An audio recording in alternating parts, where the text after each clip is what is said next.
whom President Trump attacked this morning, again, for following standard procedures. The president tweeting, quote, "Why is the AG Jeff Sessions asking the Inspector General to investigate potentially massive FISA abuse? Will take forever, has no prosecutorial power, and already late with reports on Comey, et cetera. Isn't the IG an Obama guy? Why not use Justice Department lawyers? Disgraceful," unquote. Sessions this afternoon responded to those attacks, saying in part, quote, "As long as I am the Attorney General, I will continue to discharge my duties with integrity and honor." Note that, as long as I am the Attorney General, Sessions saying there, a pointed reminder to the heckler-in-chief that he indeed has the power to change Mr. Sessions' employment status if he wants, but as long as Sessions has the job he has, he'll do it the way he sees as appropriate. This public shaming for the man President Trump hired for this job is just the latest attack President Trump has aimed at Attorney General Sessions every time it has been an attack on Sessions for abiding by Justice Department protocols. Just wondering, has an Attorney General ever before in American history been so publicly assailed by his boss and for doing what is considered to be ethical, such as his recusal from the Russia investigation, or appropriate, in today's case, having the Inspector General look into questions about Justice Department conduct? The president would seem to value loyalty above all else. Take one of President Trump's most loyal and closest confidants, White House Communications Director Hope Hicks. She admitted to congressional investigators that she has said things that are not true on behalf of her boss, the president, according to a source. Lies she characterized as white lies, not about anything substantial, and Hicks has insisted she's never lied about the Russia investigation. But what have these lies been about, and to whom? To the American people? To journalists? And about what?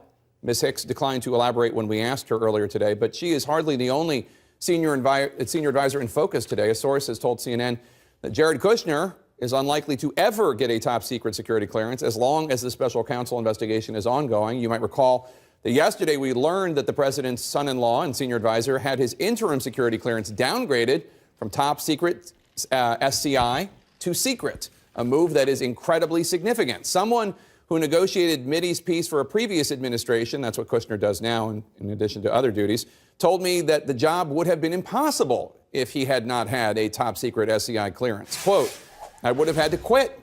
You can't even go into meetings in the Situation Room with a secret clearance. They literally give that to anyone without a criminal record on day one." Kushner is basically flying blind in a snowstorm. The official told me that he cannot imagine how Kushner will be able to continue serving in the role he's been in, saying, quote, "It's hard to imagine having any substantive, high-level policy conversations that don't include at least top-secret information. Plus, it's sometimes hard to keep track of what's classified at which level, so if folks are responsible, they won't talk about anything classified when Kushner's around." Some possible insight into why Kushner is having such a tough time getting the security clearance he needs was revealed by sources familiar with intelligence reports on the matter, telling the Washington Post that officials from at least 4 countries have privately discussed ways they could try to manipulate Kushner by, quote, "taking advantage of his complex business arrangements, financial difficulties, and lack of foreign policy experience," unquote. We should note that it's not as if top-secret clearance has only been granted to a select few dozen people. A 2015 report from the Office of the Director of National Intelligence reported that 1,363,483 Americans had top-secret clearances, the kind that has been denied Jared Kushner. Think about that. Which, when you think about all of this, frankly, it's pretty astounding. For more than a year, someone whom the United Arab Emirates, China, Israel, and Mexico reportedly think of someone they could manipulate had access to the most secret information the U.S. government has. Now, how does that square with the issue of being responsible with top-secret information that President Trump described during the 2016 campaign against Hillary Clinton?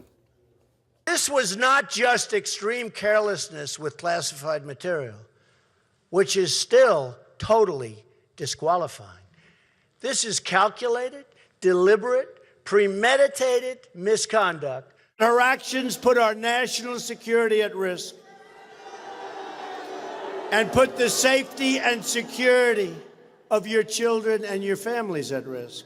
I'm going to enforce all laws concerning the protection of classified information. So to sum up, in just the last 24 hours, President Trump attacked the Attorney General for trying to abide by appropriate protocols instead of running the Justice Department like his own private Oppo research shop. His communications director has admitted that she has communicated falsehoods. And we have learned that one of the president's very top aides is potentially so compromised, it's unclear how he can function in his job without the White House seriously compromising top secret information. You know what we call a day like that around here? Wednesday. Amanda, your response to all this? I mean, I just find it very hard to believe that after facing a 9-hour grilling session on the Hill yesterday, she just by chance resigns today because it was in the works for a long time. That just doesn't seem like a natural thing to me. Perhaps she just reached a breaking point, and I do feel for the other staffers in that press shop. By all appearances, Hope was stoic, Hope was professional, and when you lose somebody who's at the head of the ship, it can feel like things are coming apart, and that's my sense of what's happening. Let me give you one way to interpret this as someone who watched people leave. 2 4-letter words. Be careful. Yeah, you watch out. Push and pull. Was she pushed because this is such a difficult environment? I had to go get grilled on the Hill. I had a problem with the Rod Porter thing. Or was she pulled because she said, a lot of people I saw, 55 plus at the FBI, she's not in that category. I've got 2 kids in college and I can make 3 times as much on the outside. I look at this and say, this looks like a push. That is, she said, I can't take this anymore. I got to get out. Push or pull, you make your choice. Yeah, or it could be a combination thereof, although she doesn't, she's unmarried and doesn't have kids to worry about, but obviously she wants to have a nice life. I mean, look, I'm a young person that got started in politics early, and I like to always say that I was 25 or I'm 28, I'm not 40, and I do have some other things I'd like to do. But look, the fact of the matter here is that Hope Hicks resigning from the White House does not mean she gets away from the Mueller investigation, does not mean she has abdicated from her participation in the kerfuffle that is, in my opinion, this White House. And Hope Hicks admitted on the record to someone that she told lies. There's no such thing. White lies are still lies. And so I want to know what Hope Hicks lied about, how many times was she lying about it, and how do those lies impact the American people? So I hope that Hope is not rewarded for her time in the White House. I don't think folks who lie to the American people, who participate in the things that folks who at the highest levels of this Trump White House have participated in should be rewarded with anything. 6 years ago, I'm sorry, 20 minutes ago, when I did the commentary just about all the crazy things going on, President Trump attacking Jeff Sessions for abiding by protocols, Hope Hicks admitting she lied, everything with Jared Kushner, you know, those were the 3 things, 3 huge stories, but we just call that Wednesday, and now we have Hope Hicks resigning again. It does seem like there is more chaos in this news cycle every day than any other period I can recall because of the Trump White House. I mean, look, there are events that intervene, the horrific Florida shooting, you know, a war abroad, things that have nothing to do with the White House. But day after day after day, this White House is making news, often bad for themselves, often self-inflicted wounds. But this does explain the tweets President Trump wrote against Sessions today. I do think to some extent. A little bit, but listen, let's pretend that we know that Trump knew that Hope was going to leave. Trump is losing his team. What Trump really wants in Attorney General Jeff Sessions is a John Mitchell, Nixon's Attorney General, who later managed his campaign and covered up for Nixon, and later, you know, went to jail and became the first Attorney General ever to go to prison. But I do think that Trump wants a protector, someone to stop the Russia investigation, because now he is losing people. The indictments are mounting up. There's a trial set for Manafort in September. The tide is turning against him on this front, and he is rapidly losing control. I want to go through, just to take a moment to go through all the White House communications directors we've had in the 13 months of the Trump administration. Jason Miller, who was named to the job but withdrew his name. Sean Spicer, of course. Mike Dubke came after Spicer. Spicer, again, for an interim basis. Then Scaramucci, of course, came in. I think that was 11 days long. Hope Hicks filled in for Scaramucci after his departure, and now she's resigning. That is a lot of communications directors in 1 year plus. It is a whole lot, and it's truly unfortunate. Look, I think that the job of White House communications director is kind of help set the overall communication strategy for this White House. The press secretary is the person that responds in real time to the press. It kind of takes a lot of the heat, but the White House communications director sets out a strategy, helps shape the image, if you will, of the White House. This is something that this White House has not been able to do because of these self-inflicted wounds. So I don't know who is going to come in man and want to take the job as the White House communications Jared director. Kushner. Okay, He needs a new the title. qualified people don't want to be there. He needs a new job. Perhaps you don't need to have top secret security clearance to be White House communications director. That's a helpful idea, Amanda Carpenter. I'm sure they appreciate it at the White House. CNN's Jeff Zeleny is at the White House right now. Jeff, tell us more. How is this playing? How are staffers reacting? Well, Jake, this certainly is the latest, as you all have been saying, in the wave of resignations. They've kind of gotten used to how to deal with sudden resignations here. We have lost track of the number of not only communications directors, but chiefs of staff, senior advisors, members of the cabinet, and others. I mean, so the reality here is, though, Hope Hicks is someone different. Hope Hicks is in proximity the closest to the Oval Office, and just in the role of her being an advisor is the closest to this president. What this is a reflection of, Jake, I talked to an aide who's in this building right here behind me who said this is a example of the pressure cooker that this West Wing has become. It is an example of how complicated the job has become. She spent yesterday, as we've been talking about, for some 8-9 hours on Capitol Hill. That is not exactly what she signed up for. So it's just the realization that this is far more about the president. It's far more about President Trump. At this point, it's about people's individual lives and futures. And there are people making the decision that it's better to not be here, even though they are supportive. She, of course, is very supportive of this president, as are most people who leave. But Jake, I would say of all the resignations we've sat here and talked about on the North Lawn, this is, I would certainly say, the biggest, at least in terms of the president. How will he function on a day-by-day basis? She's the one out the Oval Office. He says, Hope, bring me this. Hope, bring me that. To me, that is my question. How does the president do without someone this close to him? That's something we'll have to keep an eye on. She's been she's cooled his temper at sometimes. She's reasoned with him. This is a very big resignation today, Jake. It is, and Jeff, you and I remember the early days of the Trump campaign in 2015 when it was basically just Donald Trump, Keith Schiller, his security guy, Corey Lewandowski, his campaign manager, and Hope Hicks. And that would pretty much be it quite often. No question about it. In those early days, those early rallies in Iowa and New Hampshire, back when President Obama was here in the White House, when the Trump candidacy was largely viewed as something that was just happening and it would have a shelf life and expiration date well before those Iowa caucuses, Hope Hicks was there, and she was at the president's side. She helped shape him into the candidate he was, or certainly was at his side for all of that. So again, this is just a realization that this has gotten so much bigger with the special counsel, with the House and Senate committees underway. But one person also told me just a couple weeks ago, Jake, I'm just remembering it right now, that the conversation that Hope Hicks had with Bob Mueller's team that lasted hours upon hours, that was something that actually weighed on her much more so, I believe, than the Capitol Hill testimony. So again, an example, this is tough work, and it's much harder than those early campaign rallies, Jake. And Jeff, Kaitlan Collins, our colleague who works at the White House also for CNN,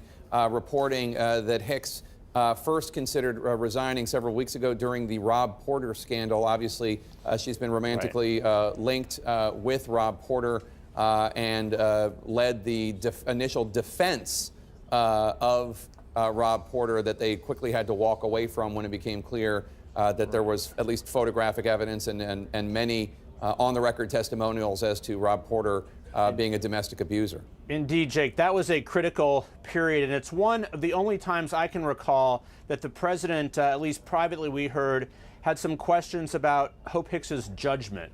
She, of course, was having a relationship with Rob Porter, and that appeared to color how the White House reacted to that. And that scandal, of course, had far-reaching effects. You could argue that that scandal actually has led to the whole situation of the security clearances and Jared Kushner. So Hope Hicks's role in that, getting the White House Chief of Staff to come out and defend Rob Porter. Interesting that we had an on-the-record comment from the White House Chief of Staff, John Kelly, praising Hope Hicks. But Jake, the reality is behind the scenes, those two clashed somewhat. But it was that period, potentially a lack of judgment. One of, the few times the president was asking about that, and probably one of the few mistakes she made, at least visible, in terms of a communications director. She was, compromised in this. That certainly led to this. So as Kaitlan Collins, our colleague, is reporting, she did consider it at the time. Again, the president certainly wanted Hope Hicks around, but she came to this decision today, and we're told she'll be leaving at some point in the coming weeks, Jake. All right, Jeff Zeleny, thanks so much. That's the old cartoon character, Mr. Magoo, a bumbling, doddering fool, and apparently, according to the Washington Post, the nickname President Trump has given to his attorney general. We're back with our politics lead. A source tells CNN that behind the scenes, President Trump is fuming and indignant after Attorney General Sessions responded to the president's Twitter attack with acts of defiance, practically daring the president to fire him in a statement he put out defending his priorities. And Sessions was later seen dining in the company of Rod Rosenstein, another of the president's frequent targets, and the Justice Department official supervising the Russia probe after Sessions recused himself. The president's attacks had already prompted Justice Department staffers to give their boss a bulletproof vest as a tongue-in-cheek gag gift. My panel is back with me. Mr. Magoo, that's not a particularly nice thing to say about your attorney general. And guess what? You can get rid of him. Yeah, but he would risk more if he did. And good for AG Sessions for standing up. You know, he was I think he was the first Republican senator to endorse him, and this is how he repays him. There's one thing to be disappointed in somebody who works for you. There's another thing to malign them. And publicly, you have those kind of conversations behind closed doors, not through tweets to the entire world. Sessions used to be the senator from Alabama. His former colleague in the Senate, Richard Shelby, said that if he were Sessions, he would not stand for such treatment. Take a listen.